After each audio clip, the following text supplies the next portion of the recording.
Sabrina's Christmas Magic, Archie Giant Series 220. Luckily, I found this on YouTube.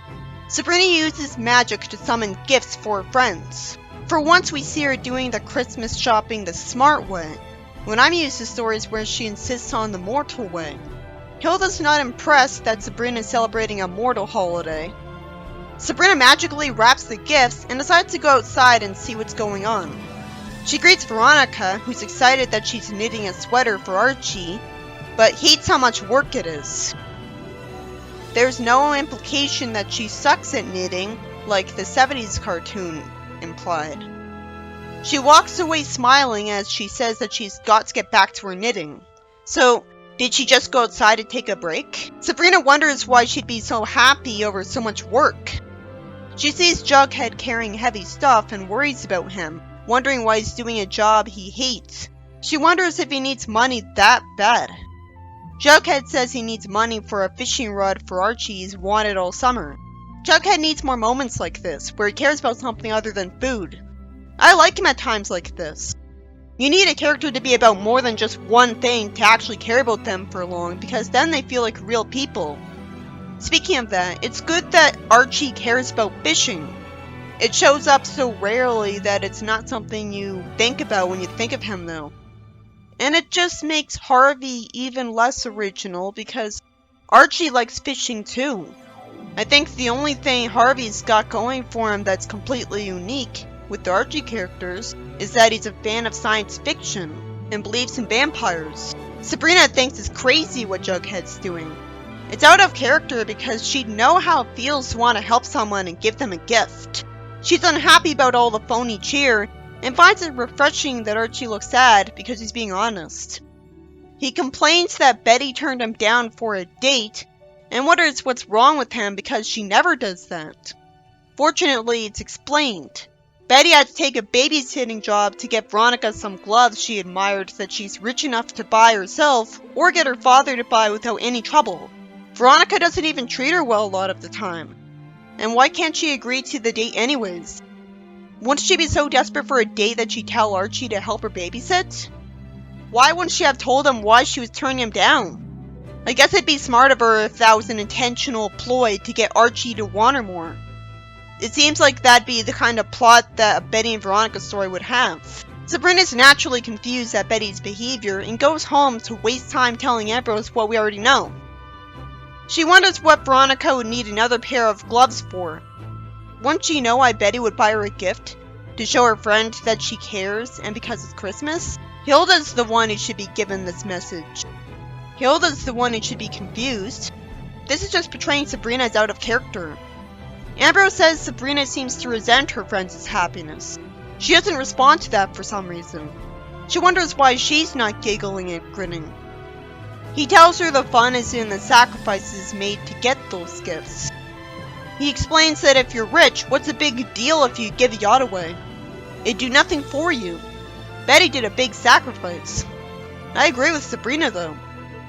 What he should be saying, and what he's probably saying but not being clear enough about, is that hard work makes you fulfilled. Ambrose tells Sabrina to get rid of the gifts she summoned up, and she agrees because she'll try anything once.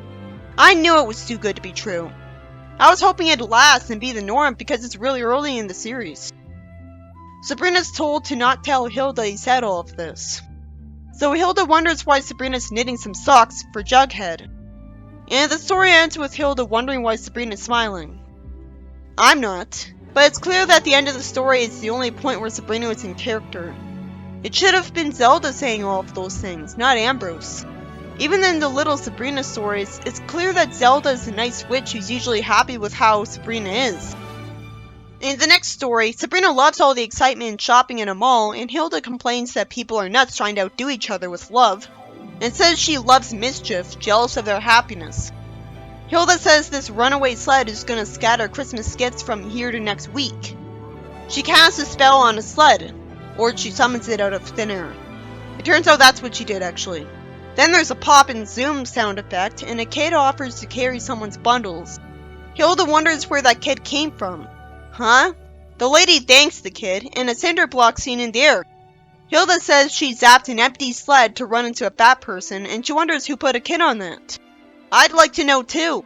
It wouldn't kill the comic to explain that Santa or Sabrina did it. And why doesn't this happen all the time? The lady says that someone up there likes her because if she hadn't moved over to the kid's sled, the cinder block out of nowhere would have hit her. A guy says that there's a goodness to Christmas that dispels evil. Nonsense. Why do diseases still happen on Christmas, and accidents, and other bad stuff? He said evil, not witchcraft. Why would it dispel only witchcraft at that point? This story makes no sense. It's nice to see, but it's insulting to expect me to believe that's why it happened, and not some other witch saving the day. Why won't Hilda blame Sabrina for the kid appearing right away? Hilda wastes a bunch of time and says that people think nothing bad can happen, and finally casts a spell to summon a purse with $100 in it and no identification.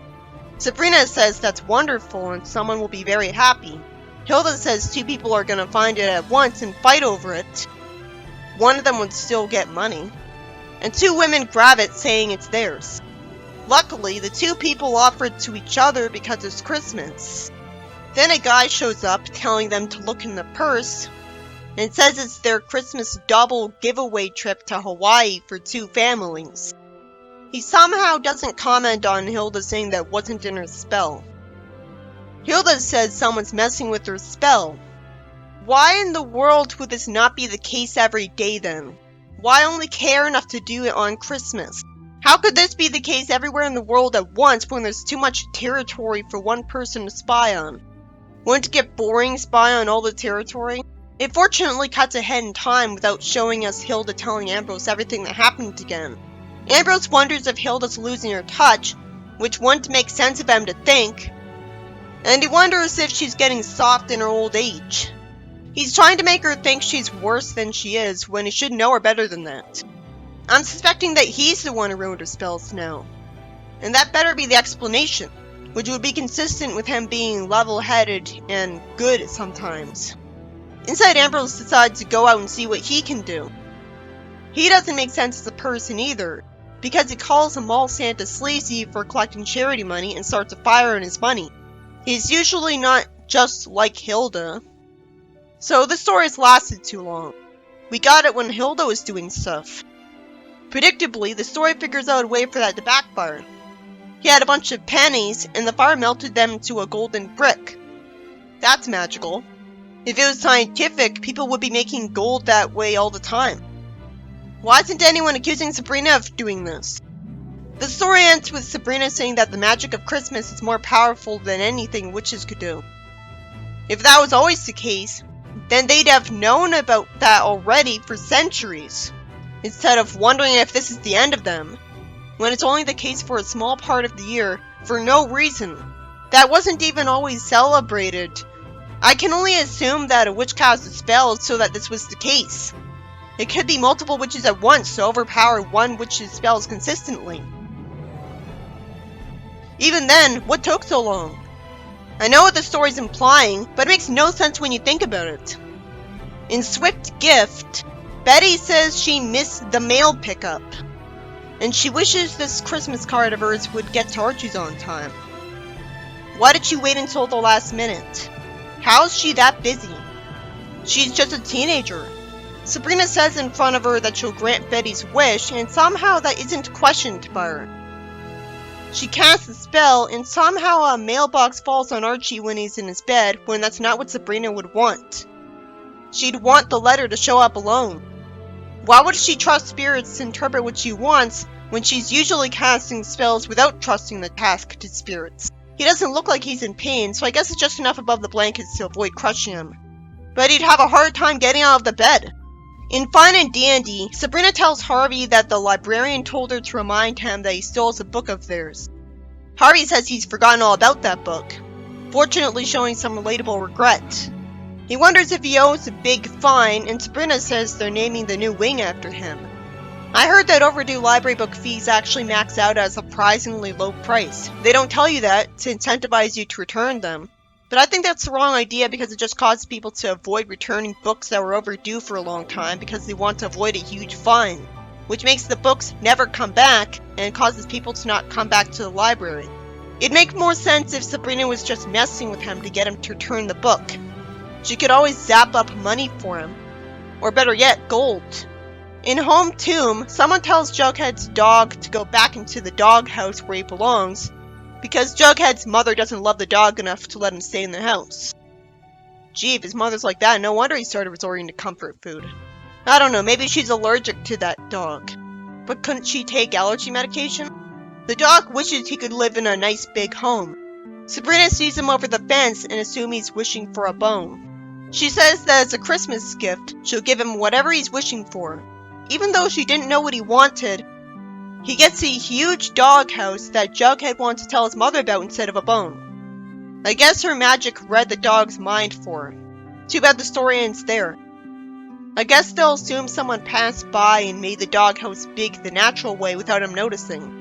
In the picture, Sabrina wonders what Harvey's doing, and he says he's looking for a picture of an elephant in the library for his art class. She tells him to look in an encyclopedia and cast a spell telling the spirits who apparently surround this land to place an elephant in the book. So he gets scared at the result.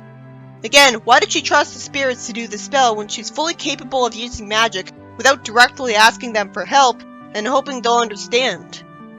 She wouldn't mess this up, but it was funny to see. I'd hate to think that he'd get in trouble for screaming in the library though. And why would the spirits surround this land that they're supposed to not reveal their presence in, instead of living in the witch world, like I'd expect? In the next story, Hilda responds to Sabrina's Christmas cheer by asking her if she sees that scar. A witch could just get rid of a scar.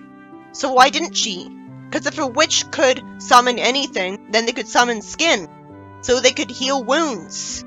I suppose she kept it around as proof of what happened to her for when she'd tell the story about it.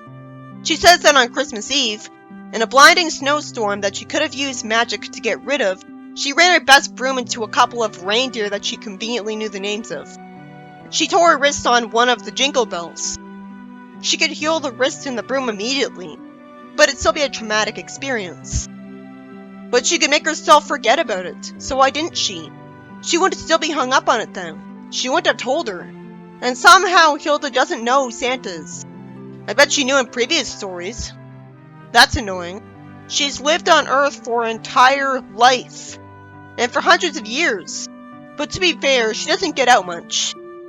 We barely see her out of the house, and Christmas as we know it is a relatively recent thing by witch standards.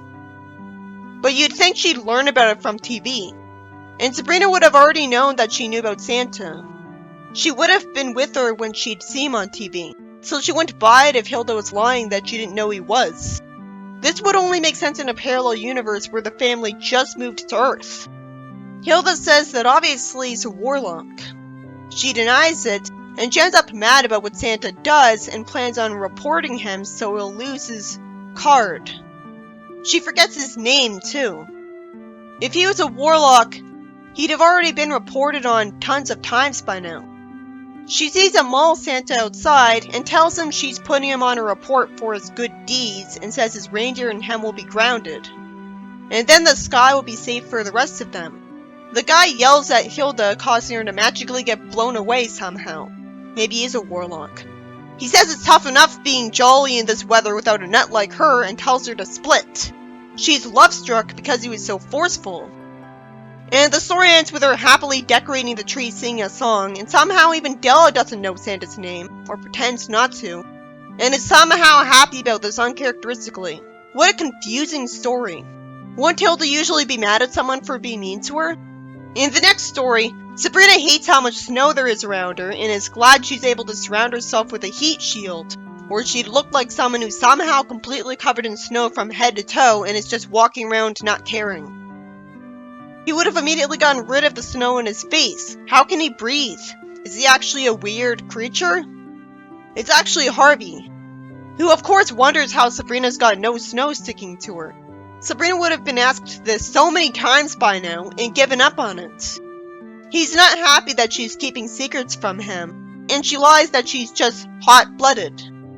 She knows it's a ridiculous answer, thankfully, but that's all she can think of.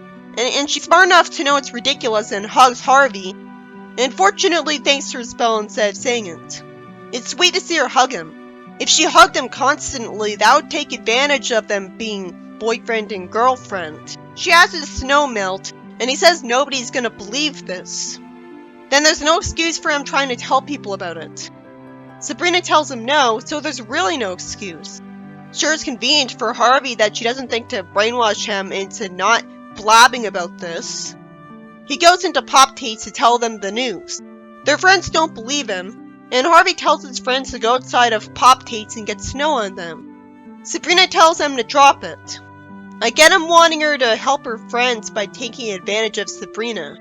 But shouldn't he realize it'll freak people out? Sabrina thinks that if she doesn't perform, she'll make a fool out of Harvey.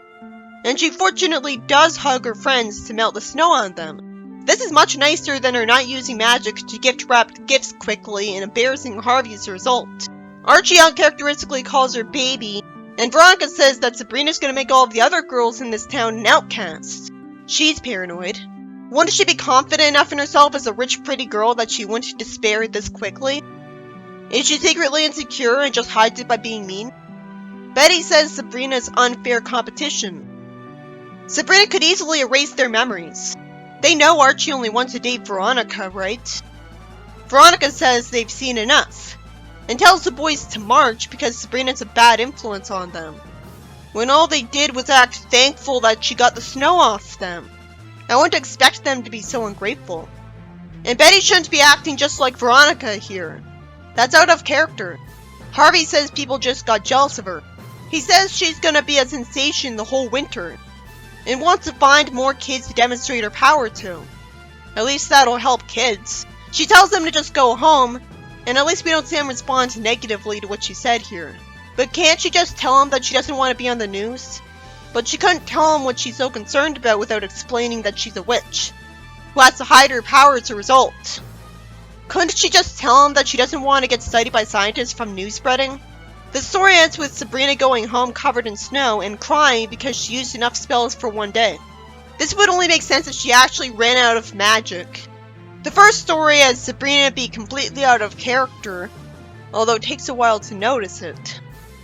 She doesn't get why her friends are working so hard to earn money to get gifts for their friends, because she's used to zapping her gifts up.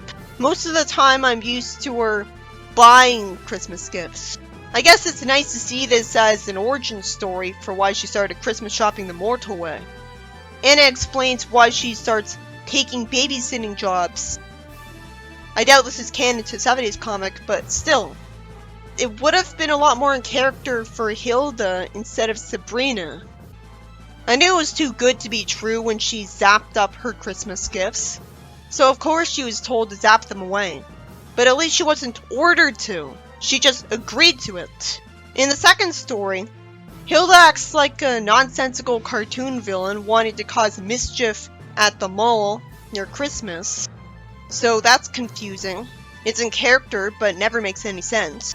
And every time she tries to do hexes, for no apparent reason, they get undone and turned into good deeds. And it wouldn't have killed the comic to have Sabrina be the one responsible.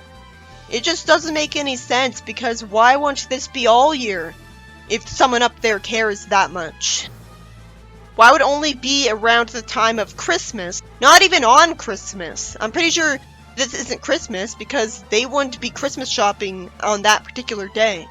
Why would it be around this time when Christmas is just a modern version of Saturnalia? It's not even something that's historically significant, actually. Why do other bad things still happen? And why are the witches acting like this is the first time this has ever happened? Wouldn't they already know?